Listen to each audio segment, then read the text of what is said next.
जब मुंबई महानगर पालिका अपने बच्चों को 19 स्कूलें सीबीएसई पैटर्न की करा सकते हैं, एक आईजीसीएसई, एक आईसीएसई, आईसीएसई और एक आईबी मतलब इंटरनेशनल बोर्ड तक की वो अगर एजुकेशन प्रोवाइड कर सकते हैं तो नागपुर महानगर पालिका क्यों नहीं कर सकते सीबीएसई के लिए। नमस्कार, मैं हूं नवीन मिश्रा और आप देखना शुरू कर चुके हैं the news garage TNG network. और हम अभी यहाँ खड़े हैं नागपुर महानगर पालिका के प्रांगण में और हमारे साथ मौजूद है यहाँ पर अमित वांद्रे जो कि एक पत्रकार है और एक नागपुर के सामान्य नागरिक भी हैं। एक और सामान्य नागरिक के तहत उन्होंने यहाँ पर आज एक निवेदन सौंपा है नागपुर की महापौर नीताताई ठाकरे को। निवेदन में उन्होंने ये लिखा है और ये मांग की है कि नागपुर महानगर पालिका के जितने भी स्कूलें हैं, लगभग 114 स्कूल नागपुर महानगर पालिका के अंतर्गत आती है, जिसमें हिंदी, उर्दू, मराठी ये सभी भाषाओं के स्कूलों को मिलाते हैं तो 114 के आसपास की संख्या आती है। जिन सभी स्कूलों को सीबीएसई पैटर्न में तब्दील करने की मांग इस दौरान अमित वांद्रे ने नीताताई जो महापौर हैं उनसे की है। क्या आपको वहां पर सुनने मिला, क्या जवाब मिला और क्या इस पर आगे चल करके निर्णय लिया जाएगा? देखिए, महापौर मैडम जो है श्रीमती नीता ठाकरे जी वो पॉजिटिव थी, लेकिन उन्होंने कहा कि हम स्टेट बोर्ड को ज़्यादा प्रेफरेंस दे रहे हैं, उसको प्रमोट कर रहे हैं। तो उसके ऊपर मैंने उनको पूछा कि मैम, नागपुर महानगर पालिका एक खुद महानगर पालिका है और मुंबई महानगर पालिका एक महानगर पालिका है, दोनों कॉरपोरेशन है।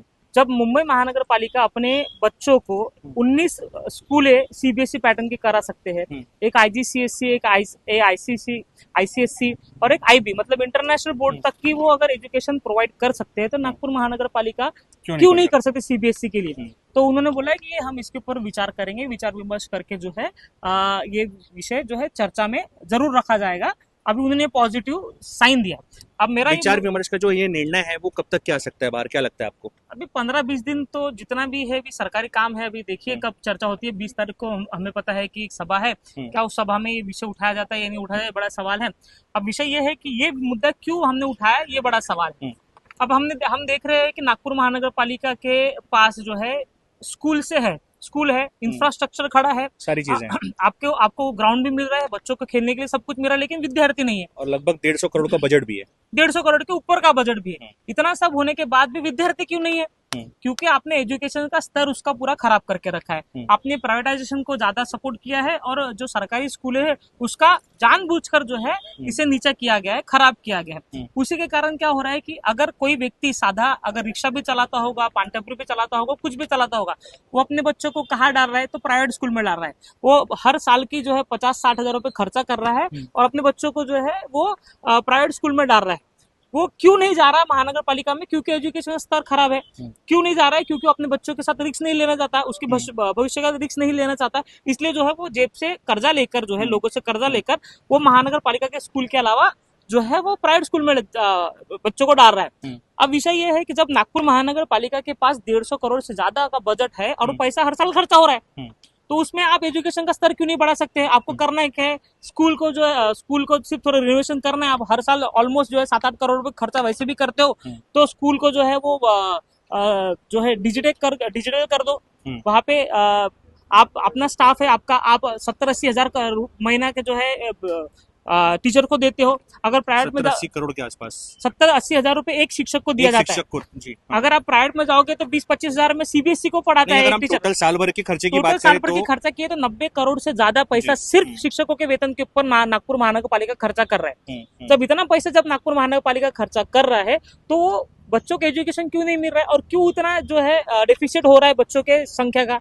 और मुंबई में क्यों बढ़ रहे हैं महानगर पालिका के में बच्चों की संख्या क्यों बढ़ रही है? क्योंकि उन्होंने समझा है कि नीड ऑफ द आवर क्या है कि आज बच्चों को सीबीएसई पैटर्न या फिर आईसीएसई पैटर्न, आईबी पैटर्न या फिर इंग्लिश मीडियम, जब तक बच्चा इंग्लिश में नहीं पढ़ता तब तक बच्चों का भविष्य खराब है। ये पालकों को समझ में आ गया। आप भी एक पालक हो, मैं भी एक पालक हूँ। हम भी समझते हैं कि हमारे बच्चों को इंग्लिश मीडियम में डालना पड़ेगा, सीबीएसई में डालना पड़ेगा, तो उसका भविष्य अच्छा रहेगा। क्या ये नागपुर महानगर पालिका को समझ में नहीं आ रहा? बिल्कुल समझ में आ रहा, लेकिन क्या हो रहा है कि जो प्राइवेट स्कूलें हैं उसको ज्यादा प्रमोट किया जा रहा है और अपनी स्कूल को खराब किया जा रहा है। अब सवाल मेरा ये सवाल है कि जितने भी महापौर यहाँ पर हुए होंगे, प्रवीण दटके से लेकर दयाशंकर तिवारी से लेकर आप उसके पहले अर्चना डेहनकर जी ले लीजिए, अनुज सोलू जी ले लीजिए, जितने भी महापौर होंगे, क्या उनको हिम्मत है कि अपने बच्चों को नागपुर महानगर पालिका के स्कूल में डाल सकते हैं? क्या वो अपने बच्चों के साथ इतना बड़ा रिस्क ले सकते हैं? अगर वो नहीं ले सकते तो फिर जो बेचारा गरीब व्यक्ति जो आपको टैक्स दे रहा है जो रिक्शा चलाता होगा, ठेला चलाता होगा, चाय की टपरी चलाता होगा या फिर अन्य कोई बिजनेस कर रहा होगा, मध्यम वर्गीय होगा, गरीब होगा, वो अपने बच्चों के साथ उसके भविष्य के साथ खिलवाड़ कैसे कर सकता है, जबकि आपके पास जो है 150 करोड़ के ऊपर बजट है। तो ये सवाल हमने क्या लगता है उनसे आपको पूछा। जो आपने निवेदन दिया है उसका जो रिजल्ट है वो उसका जो आंसर है वो आपको पॉजिटिव या नेगेटिव क्या मिलेगा और कब तक ये मिल सकता है? देखिए, पॉजिटिव निगेटिव क्या हो सकता है ये इनको पता है। हम डिमांड कर सकते हैं, हम संघर्ष कर सकते हैं। पत्रकार के तौर पर मैं यहाँ पे नहीं गया, मैं एक सजग नागरिक के तौर पर आज जो है नीता ठाकरे जी से मिला हूँ।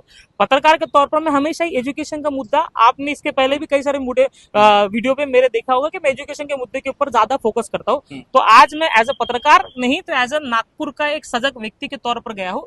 उन्होंने कहा है कि हम चर्चा में विषय रखेंगे, लेकिन जितना मुझे समझ में आता है कि नागपुर महानगर पालिका की मनस्थिति नहीं है या फिर इच्छा शक्ति नहीं है कि वो सीबीएसई कर ले। हम डिमांड कर रहे हैं कि आप अगर पूरे नहीं कर सकते तो कम से कम 5 कीजिए, नहीं 5 कर सकते एटलीस्ट 1 कीजिए।